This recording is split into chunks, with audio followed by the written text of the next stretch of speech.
He's back. Welcome back. Welcome back. Welcome back.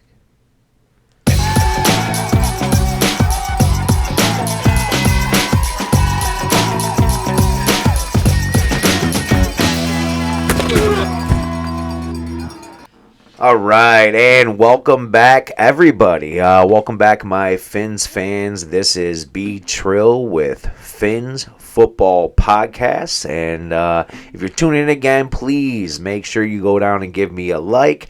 If you haven't yet or haven't already, or if this is your first time, please subscribe to my channel. I want everybody to know that I am out there giving you your latest updates, news, recaps, predictions, anything that's Dolphins related. I'm going to try to bring it to you first, whether it's in one of these episodes or whether it's in one of those shorts. So again, thank you everybody for keep liking, keep subscribing. I'm noticing a lot of my volume is on the shorts. That does have a lot of my breaking news. This does take a little while to, for one, come up with a script, come up with ideas, bullet points, notes of what I want to talk about, as well as takes a little bit to record. I got to have the time to do that, to edit, to then upload to my computer and export out of my editing software, then to upload to YouTube and then Facebook, whatever channel you're viewing this from. So lots of steps, but the shorts, it is instant. I am looking at upgrading software so I can make everything a lot more instant even with these episodes. But I do want to tune in again and say thank you. This is going to be episode 14. Before I go on to episode 14, which is going to be a recap of that ugly loss. I hate losing. Especially when I have no control over the losing, but yeah, the ugly loss against the Colts. So first, I do want to apologize for last episode. It was episode 13. Of course, we as Miami Dolphin fans like the number 13 for Marino. But of course, everywhere else, it is bad luck. And that's kind of what it brought me to last episode. Not sure if you noticed, but my battery ran out about 60% through the video. So I had to cut it and do another one. In the meantime, while I was doing that, my audio file was then corrupted and I couldn't use it. So then for this mic that I use that blocks my face sometimes, I couldn't use it. So I had to go based off of my camera audio, which of course was not the best, but I didn't want to take the time to redoing it after doing all of that. So I do want to apologize for the audio. This is going to be much better, hopefully, as long as everything works the way it should. So I'm going to give you my recap of that loss against the Colts, as well as we got lots of injury updates, and the big update is TUA. So again, welcome back. We'll talk about that in just a second. First of all, that loss. Wow. I was so hoping for Miami to be 3-3, have TUA return, have us to be a game back from the division, ready to go. That didn't happen. We took an L, a big fat L, that we were winning majority of the game. Majority of the game we were up. The whole first half we were winning. We lost 10-16 to the Indianapolis Colts. They were 3-3, and now they're 4-3. We are now 2-4. The hopes was to go to 3-3 and capitalize on a win on the road. Wait till I go over these stats. These stats are just ugly as can be. They look like high school stats. They're just, well, then again, high school stats, a lot of the games get run up. But they look terrible. They look like preseason stats. Let's just say that, where it looks like we played half the game. But no, we played the whole game. I got to jump into it. Those fumbles. Of course, ball security. I love Raheem Mostert. I love Alec Ingold. Please hold on to the ball. Those were crushing blows, crushing drives. The Elk Ingold, we were on the 13-yard line. We were going to score. We were going to at least put up 3. Moserts came at a wrong time. It was just all about momentum at that point, and it was crushing. I think we were going to go up by 10 points if we scored at that point. But those fumbles, man, we got to control our turnovers. They were both punch-outs. They were both while they're trying to churn for extra yardage and drive those feet, and a punch-out came. It was bad. Hopefully we can stop those. But it also didn't help when Huntley got injured. Huntley was moving the ball. He was looking decent. Not Pro Bowl-ish like he has. But he got injured. It looked bad. He went down on his shoulder, and I do understand why he did not return. He was not moving his shoulder as he was running off the field. I think it might be dislocated. I didn't hear what the actual injury was, but I do know, obviously, his right shoulder is what he went on, which is his throwing arm. So, of course, that's never good. Boyle did come in. He looked decent. He moved the ball. He actually was moving the ball his first drive in, but we got to talk about that last drive in a minute. Nothing I'm confused about. Why did we only give it to Wright? I think it was 5 times. Again, we'll go through stats, but 5 times. He was running the ball. He was running with force.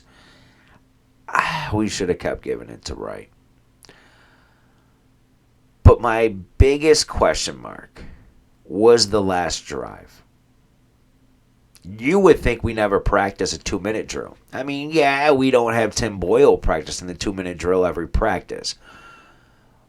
But it's always next man mentality. It is, you should always be ready. You should be ready, and even if during practice, if you're on the sideline, pay attention to what those 2-minute drills are and what plays are being run.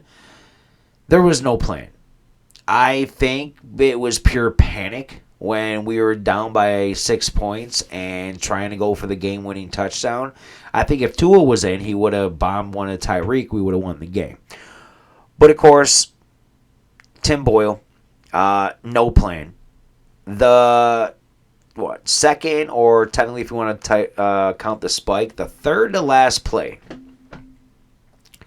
that was the most mind-blowing. There was 43 seconds left on the clock in the fourth quarter. We were on what yard line? No, it went all the way to the beginning, refreshed. Let me just scroll through the stats. So we were on with 43 seconds, the Indy 41. Think about that.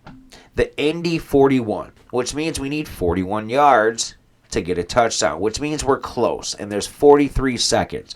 We have no timeouts, which means you use the sidelines or you do quick, short plays and hurry up to get set up and spike the ball.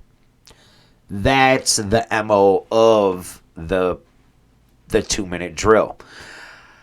43 seconds, Tim Boyle, pass, short, left, complete. Catch made for 9 yards, tackled out of bounds. Tackled 43 seconds. The very next play was with 20 seconds left. We wasted 23 seconds getting set up. Very next play, pass short left, -1 yards. Then the clock started to run. We got down to 15 seconds when we spiked the ball. From 43 seconds to 15 seconds, we gained -1 yards. That is horrible clock management at the end of the game right there. Of course, again, Tim Boyle, not Tua, not Snoop Huntley. The very last play of the game, 4th and 2, from the 32. From the 33. Tim Boyle steps back, pass. They said deep right. I wouldn't even call it deep right. He threw 10 yards, maybe 12 yards, out of bounds. 4 yards out of bounds to Malik Washington, our shortest wide receiver. He gave nobody a chance. You throw that ball to the end zone. 4th and 2, you at least try to pick up the 2 yards and then try to get back out of bounds. You don't throw it 4 yards out of bounds on 4th and 2 or not to the end zone. Like, you do one of the two options. You go for the 4th down and try to get it, or you put it in the end zone. Or do both. But don't throw it out of bounds. That was just mind-blowing. The last drive was terrible. The rest of the game, we were winning. We were winning up until 8 minutes and 44 seconds in the fourth quarter. We were winning the game. And we were losing when that field goal happened with 8 minutes left. And then we had a chance to tie it. And we missed the field goal again. We shanked it. It hit the upright. Jason Sanders, I think that's your third upright that you've hit so far this year. Oh, it's not good. It's not good. Let's go through some stats. So, Huntley, before he got injured, he went 7 for 13, 87 yards, 12.4 average. He did have that one touchdown to who? Jonnu Smith. That was who I predicted should break out this game, and he did. I'll go over him in just a moment. Huntley was sacked twice. Passer rating, 100.5. Of course, that touchdown helped him. Tim Boyle, 8 for 13, 74 yards, no touchdowns, not sacked, 77.1. So the biggest difference there, he didn't get a touchdown, but very similar stats. Running the ball, 15 times was Devon Achane for 77 yards, 5.1 yards a carry. 15 was his long. Keep running the ball. Raheem Mostert, 11 attempts,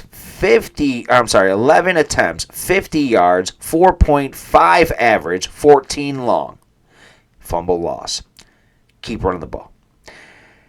Jalen Wright, 5 carries, 33 yards, 6.6 average. 19 yards was his long. Run the ball. You have 3 backs carrying the ball over 4.5 yards a carry. Why do we stop running? Especially with Tim Boyle. Keep running the ball. Keep running the ball. That's all we had to do. Keep running the ball. I know fumbles happen, but keep running the ball. Even Tyreek Hill had a 4-yard or 5-yard run. Tim Boyle had a 4-yard run. Ingold, he went backwards. 2 carries, -1 yards, and that fumble. Leading receiver, our tight end. I can't remember the last time we could actually say that. Maybe when Gesicki, when he was in his prime, his first or second year. Our tight end was our leading receiver. 7 targets, 7 receptions, 96 yards, 13.7 average, and our only touchdown. I told you Jonnu is a weapon we need to unleash. Ingold, 1 catch, 1 target, 25 yards. Waddle, 1 catch, 11 yards. Hill, 1 catch, 8 yards. Really? Tua, we miss you. Please come back. Malik Washington, 2 catches, 9 yards. Devon Achane, 2 catches, 8 yards. Julian Hill, 1 catch, 4 yards. OBJ, 2 targets, 0 catches. Come on, man. We need you. Overall, defense, thank you. You did great. Let's see. How many sacks did we get? 0. Okay. How many? Okay. Defense, you did good. You kept us in the game the whole time. It was ugly. We should have won the game. It was terrible. We should have kept running the ball. The last drive is what killed it. Now, more importantly, let's kick in last little bit of injury news. So, first thing is, Cam Smith off the IR, Braxton Berrios on the IR. With that, who is going to return the punts? It might be D. Eskridge, who we got from Seattle's practice squad, or it might be the rookie Malik Washington.